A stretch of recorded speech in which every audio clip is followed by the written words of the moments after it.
Welcome to এলএসিস tutorial. Kolkata বিশ্ববিদ্যালয় ইতিহাস অনার্সের সকল স্টুডেন্টদেরকে এলএসিস টিউটোরিয়াল চ্যানেলে ওয়েলকাম জানাই। তোমাদের এই ভিডিওটা প্রথম সেমিস্টার স্টুডেন্টদের জন্য। তোমাদের প্রথম সেমিস্টার অনার্সে একটি পেপার রয়েছে ডিএসসিসি 1। এই পেপারেরই আমি প্রিভিয়াস ইয়ারের কোশ্চেন পেপার এই ভিডিওর মাধ্যমে শেয়ার করে দেবো। আমি 2024 সালের কোশ্চেন পেপারটি শেয়ার করছি এবং 2023 সালেরও আমি শেয়ার করে দেবো। তোমরা যারা নতুন এসেছো অবশ্যই কিন্তু সাবস্ক্রাইব করে রাখবে। আমি কিন্তু এই চ্যানেলের মাধ্যমে নিত্য নতুন বিভিন্ন ইতিহাসের নোটস, আপডেট এবং সাজেশন পোস্ট করে থাকি। তাই তোমরা যারা প্রথম সেমিস্টারে নতুন স্টুডেন্ট রয়েছে অবশ্যই কিন্তু চ্যানেলটিকে ফলো করে রাখতে পারো।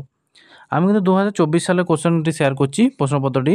তোমরা কিন্তু 2025 সালের ক্যান্ডিডেট, অর্থাৎ তোমাদের প্রশ্নপত্রে কিন্তু 2025 সাল লেখা থাকবে, কিন্তু তোমরা হয়তো এক্সাম দেবে 2026 সালে।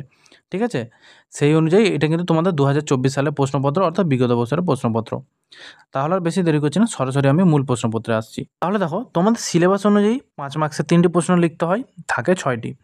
2024 সালে যে 6টি প্রশ্ন এসেছিল, প্রথম প্রশ্নটি ছিল প্রাচীন যুগে ভারত সম্পর্কিত ধারণা বলতে কী বোঝো। দ্বিতীয় প্রশ্ন এসেছিল মধ্যপ্রস্তর ও তাম্রপ্রস্তর যুগের মূল পার্থক্যগুলি নিরূপণ করো। 3 নম্বরে ছিল মেহেরগড় সংস্কৃতি সম্পর্কে কী বোঝো। পরবর্তী প্রশ্ন ছিল, দেখো কী রয়েছে, চিত্রিত ধূসর মৃৎপাত্রের বৈশিষ্ট্যগুলি কী ছিল। তারপর রয়েছে বৈদিক যুগে জাতিভেদ প্রথার ওপর সংক্ষিপ্ত আলোচনা করো।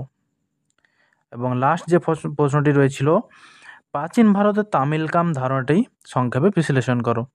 এই 6টি প্রশ্ন তোমাদের 2024 সালে 5 মার্কসের এসেছিল। এবার 20 মার্কসের যে 6টি প্রশ্ন এসেছিল, দেখো প্রথম প্রশ্ন এসেছিল প্রাচীন ভারতীয় উপাদান হিসেবে দেশীয় সাহিত্যের গুরুত্ব ও সীমাবদ্ধতা নিরূপণ করো। শিল্প ও বহির্বাণিজ্যের বিশেষ উল্লেখ সহ হরপ্পা সংস্কৃতির অর্থনৈতিক দিকটি আলোচনা করো। 3 নম্বর প্রশ্ন রয়েছিল সমসাময়িক অন্য সভ্যতাগুলির তুলনামূলক আলোচনার ভিত্তিতে হরপ্পার নগর পরিকল্পনার বৈশিষ্ট্যগুলি আলোচনা করো। তারপরে দেখো ঋগ বৈদিক ও পরবর্তী বৈদিক যুগের আর্থসামাজিক এবং ধর্মীয় অবস্থার তুলনামূলক বিশ্লেষণ করো। 5 নম্বর প্রশ্ন এসেছিল বৌদ্ধ ধর্মের উত্থানকে তুমি কিভাবে ব্যাখ্যা করবে। এবং 6 নম্বর প্রশ্ন এসেছিল নন্দবংশ পর্যন্ত মগধ সাম্রাজ্যের উত্থানের সংক্ষিপ্ত বিবরণ দাও।